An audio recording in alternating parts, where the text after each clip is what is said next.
Assalamualaikum warahmatullahi wabarakatuh. Halo teman-teman, selamat datang di video pembelajaran kimia kali ini. Di video ini kita akan membahas materi mengenai sifat koligatif larutan bersama Aulia Destiani dan Saskia Subair.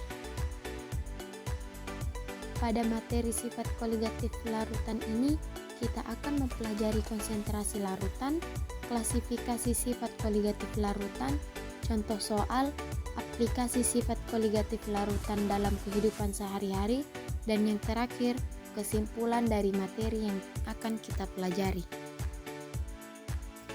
Pembahasan pertama yang akan kita bahas yaitu konsentrasi larutan.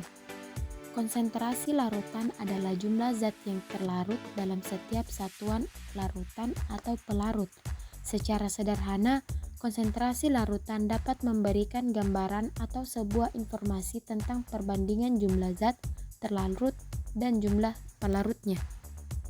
Kita masuk ke konsentrasi larutan yang pertama yaitu molaritas. Konsentrasi larutan didapatkan dari metode kuantitatif adalah menggunakan molaritas. Molaritas adalah satuan yang menyatakan jumlah mol satu zat dalam 1 liter larutan. Satuan molaritas ditandai dengan huruf M kapital atau disebut juga dengan molar. Berikut adalah rumus untuk menghitung satuan molaritas. Selanjutnya konsentrasi larutan yang kedua yaitu molalitas. Satuan yang menyatakan jumlah mol satu zat dalam 1 kg larutan adalah molalitas. Penulisan molalitas disimbolkan dengan huruf M kecil. Berbeda dengan molaritas yang disimbolkan dengan huruf M kapital. Berdasarkan satuan molalitas, perhitungan dijabarkan melalui rumus berikut. Selanjutnya, konsentrasi larutan yang ketiga yaitu fraksi mol. Fraksi mol adalah perbandingan dari jumlah mol suatu zat terlarut atau zat pelarut dengan jumlah mol total yang terdapat dalam sebuah larutan. Simbol fraksi mol dituliskan dengan huruf X kapital. Rumus dari fraksi mol sebagai berikut. Apakah kalian tahu bagaimana hubungan antara konsentrasi larutan dengan sifat koligatif larutan? Adapun pengertian sifat koligatif larutan yaitu sifat koligatif larutan adalah suatu sifat larutan yang hanya dipengaruhi oleh jumlah partikel zat terlarut. Jadi, semakin banyak zat terlarut, maka sifat koligatifnya akan semakin besar. Perbedaan larutan elektrolit dan larutan non-elektrolit. Larutan elektrolit dan larutan non-elektrolit adalah larutan berdasarkan daya hantar listriknya. Larutan elektrolit adalah larutan yang zatnya mampu menghantarkan arus listrik ketika larutan dalam air. Sedangkan larutan non-elektrolit adalah larutan yang zatnya tidak dapat menghantarkan arus listrik.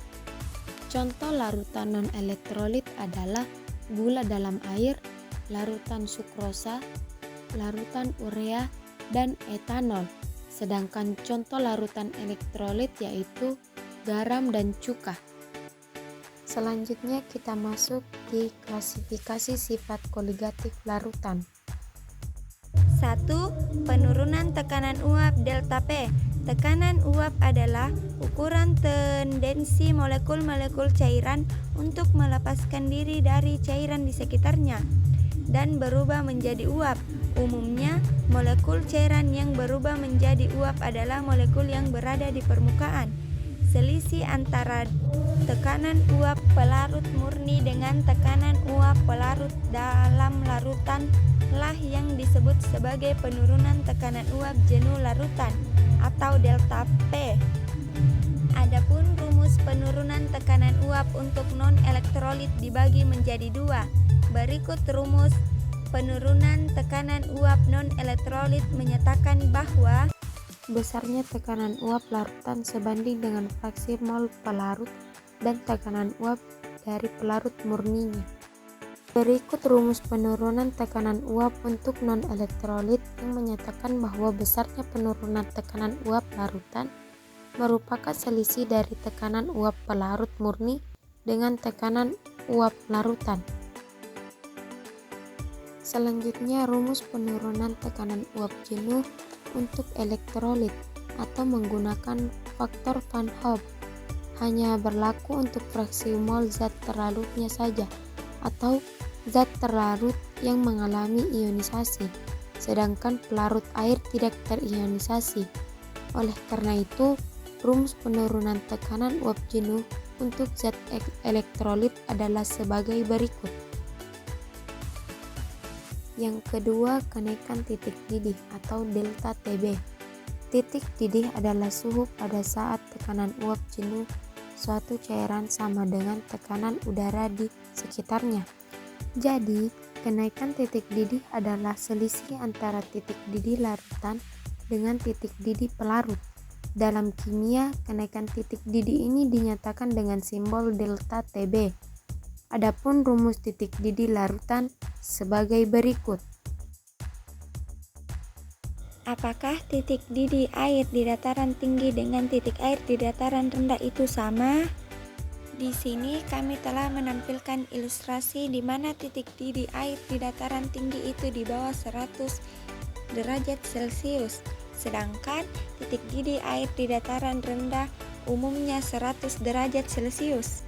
Jadi, dapat disimpulkan bahwa semakin tinggi suatu tempat atau suatu dataran, maka tekanan atmosfernya semakin rendah, sehingga titik didih semakin cepat dan perlu kalian ketahui bahwa Tb0 itu lebih besar dari Tb. Hubungan antara kenaikan titik didih dengan molaritas larutan dinyatakan dengan rumus sebagai berikut. Delta Tb sama dengan Kb kali M. Jika dijabarkan, maka rumus hubungan antara kenaikan titik didih dengan molaritas larutan ini akan terlihat seperti berikut. Delta Tb sama dengan Kb kali massa per mR dikali 1000 per P. Dengan keterangan massa sama dengan massa zat terlarut, mR sama dengan massa molekul relatif zat terlarut, P sama dengan massa pelarut, Kb sama dengan tetapan kenaikan titik didih molal, M sama dengan molalitas larutan. Adapun rumus untuk larutan elektrolit yaitu delta Tb sama dengan M kali Kb kali I, atau delta Tb sama dengan A per mR dikali 1000 per P dikali Kb dikali I. I di sini sebagai faktor Van Hoff, yaitu 1 ditambah buka kurung N dikurang 1 dikali A. Sifat koligatif yang ketiga yaitu penurunan titik beku delta Tf. Penurunan titik beku adalah selisih antara titik beku pelarut dengan titik beku larutan. Dalam perhitungan kimia, penurunan titik beku disimbolkan dengan delta Tf. Adapun rumus penurunan titik beku yaitu delta Tf sama dengan Tf0 kurang Tf. Kalian bisa lihat di bawah ini perbedaan antara larutan non-elektrolit dan larutan elektrolit. Sifat koligatif yang terakhir yaitu tekanan osmotik. Tekanan osmotik secara sederhana bisa diartikan sebagai tekanan minimum pada larutan untuk mencegah aliran molekul pelarut melalui membran semi-permeabel. Sementara membran semi-permeabel mempunyai pori-pori yang di dalamnya bisa terjadi pergerakan pelarut. Selanjutnya, kita melangkah ke contoh soal, sekaligus untuk mempraktikkan rumus-rumus yang telah kita bahas. Contoh soal pertama, kami mengambil soal dari kenaikan titik didih. Soalnya yaitu sebanyak 18 gram glukosa dilarutkan dalam 500 gram air. Tentukan titik didih larutan tersebut jika Kb air adalah 0,52 derajat Celcius. Penyelesaian. Diketahui massa glukosa sama dengan 18 gram, mR sama dengan 180 gram per mol, massa air sama dengan 500 gram, Kb air sama dengan 0,52 derajat Celcius. Yang ditanyakan yaitu titik didih larutan. Jawabannya 18 gram glukosa sama dengan 18 per 180 mol sama dengan 0,1 mO. Molaritas larutan M sama dengan 0,1 kali 1000 per 500 sama dengan 0,2. Kenaikan titik didih larutan delta TB sama dengan M kali KB sama dengan 0,2 C 0,250 derajat Celcius sama dengan 0,104 derajat Celcius. Titik didih larutan sama dengan titik didih pelarut tambah delta TB sama dengan 100 derajat Celcius ditambah 0,104 derajat Celcius sama dengan 100,104 derajat Celcius, sehingga larutan akan mendidih pada suhu 100,104 derajat Celcius. Selanjutnya, contoh soal kedua yaitu contoh soal kenaikan titik didih. Hitunglah penurunan tekanan uap jenuh air bila 45 gram glukosa Mr sama dengan 180 dilarutkan dalam 90 gram air. Pembahasan, diketahui tekanan uap jenuh air murni pada 20 derajat Celcius adalah 18 mmHg. Mol glukosa sama dengan 45 per 180 sama dengan 0,25. Mol air sama dengan 90 per 18 sama dengan 5 mol. Fraksi mol glukosa sama dengan 0,25 per buka kurung 0,25 tambah 5 tutup kurung sama dengan 0,048. Penurunan tekanan uap jenuh air delta P sama dengan PO kali XT sama dengan 18 kali 0,048 sama dengan 0,864 mmHg. Pembahasan kita yang terakhir yaitu mengenai aplikasi sifat koligatif larutan dalam kehidupan sehari-hari. Yang pertama yaitu laut mati. Laut mati merupakan contoh penerapan sifat koligatif dalam penerapan penurunan tekanan uap pelarut oleh zat-zat terlarut. Airnya berkadar garam tinggi, jadi konsentrasi zat terlarutnya tinggi dan saat orang berenang di laut mati tidak akan tenggelam. Yang kedua, penggunaan panci presto. Saat memasak menggunakan panci presto, bahan keras yang dimasak akan lunak dalam waktu yang cukup singkat. Sebagai contoh tulang, panci presto menggunakan prinsip kenaikan titik didih, sehingga air yang akan mendidih pada suhu 100 derajat Celcius pada tekanan 1 atmosfer. Contoh ketiga, pembuatan es putar. Dalam pembuatan es putar terjadi penerapan sifat koligatif penurunan titik beku. Pendingin di sekitar wadah pembuatan diberikan garam untuk menurunkan titik beku sehingga bahan-bahan cair dapat berubah tekstur menjadi es yang lembut. Selain itu, pendingin dapat bertahan lama dan membuat es putar tidak mencair. Yang keempat, mesin cuci darah.